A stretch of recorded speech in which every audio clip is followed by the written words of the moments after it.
तो मित्रों, अपडेट ये है कि मैंने अपना हॉस्टल छोड़ दिया है और अभी मैं रेंट पे रह रही हूँ एक रूम में, जो पास ही में 2 किलोमीटर या फिर 3 किलोमीटर होगा कॉलेज से, जो की गोपाळपूर आहे. इथं गोपाळपूर जिथं संत जनाबाईंचं सगळं संसार वगैरे वगैरे आहे. या कधीतरी विजिट करायला पंढरपूरला.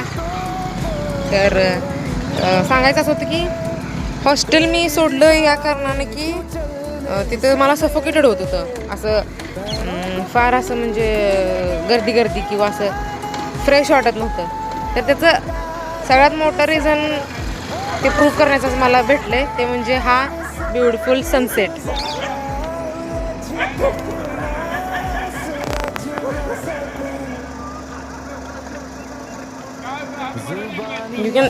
We can see that. मस्त वाटतं इथनं जाताना. आणि इकडं पुढं पंढरपूर सिटी आहे. आणि प्लस हा घाटासारखा असं म्हणजे छोटंसं वळण आहे असं उंचावरचं. आणि हे गोपाळपूरचं मंदिर आहे. आणि असलं छान वाटतंय. सगळे पक्षी उडायला लागलेत. मस्त वाटतं एकदम इथं.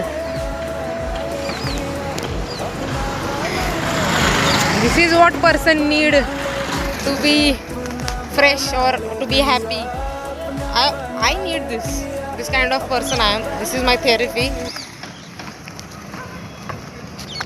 धन्यवाद.